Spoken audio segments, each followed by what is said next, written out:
is the fuel primer here, and as you can see, we're stuck on the side of the freeway. Ran out of fuel. Long story. I'll film that back in the office, but basically what's happened is it's ran out of fuel. There's fuel coming up the fuel line and out the primer. We've removed this little hose here and confirmed that fuel's going down into the injectors. But the issue we have is that air has already gotten through into the injectors, so had a chat to my mechanic, and apparently we've got to crack all the injector lines to bleed the air out. So long story short, don't run out of fuel in these V8 diesels. It's a really bad idea.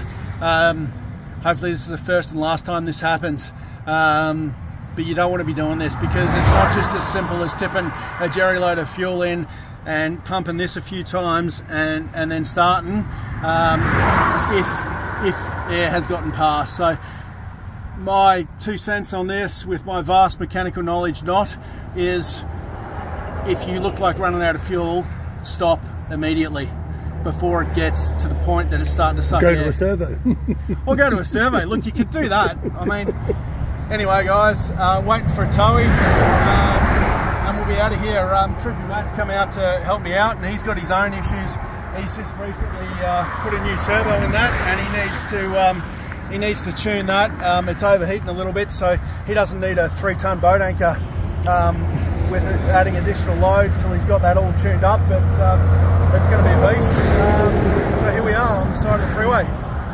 See you guys soon. Okay guys, back in the office now. After that little escapade, actually it's quite a bit of time later and I'm editing this. So what happened?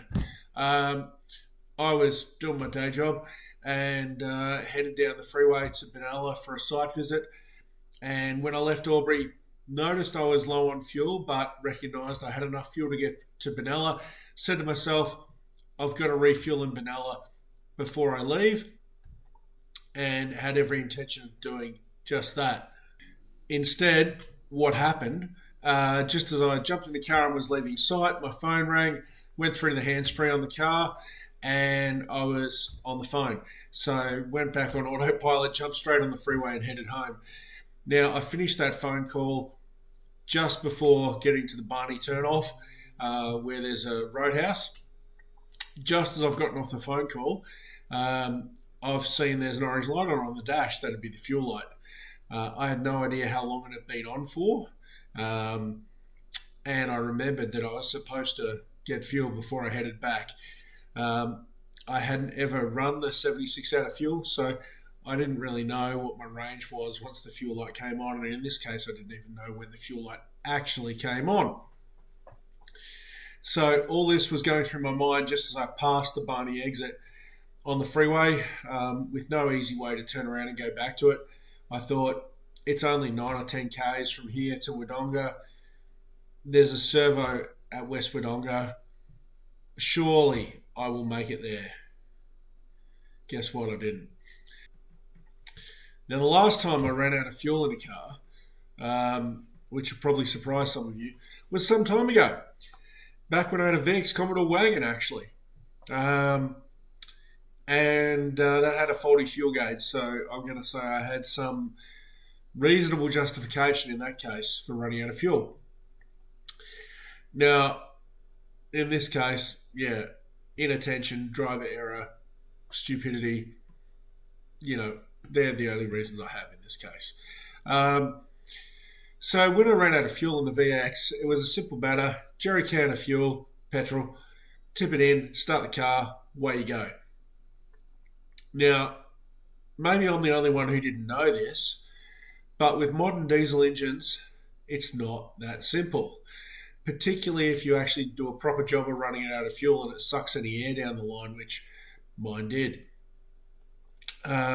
You actually need to crack all the injector lines and bleed the air out and go from there. So the simple act of not paying attention and running out of fuel, by the way, I've got a long range tank now, but running out of fuel actually was a reasonably expensive exercise.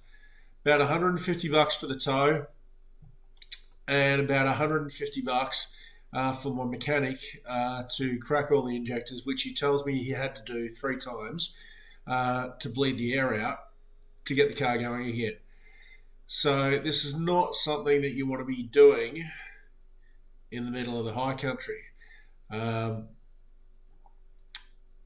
You just don't, or anywhere remote for that matter. So, you know, if there's any of you out there that, like me, didn't realise what an issue it could be running out of fuel in your diesel, if you're getting really, really low and you think you're about to run out of fuel, stop somewhere before you actually run out of fuel. That way you can put in place a solution to get some more diesel.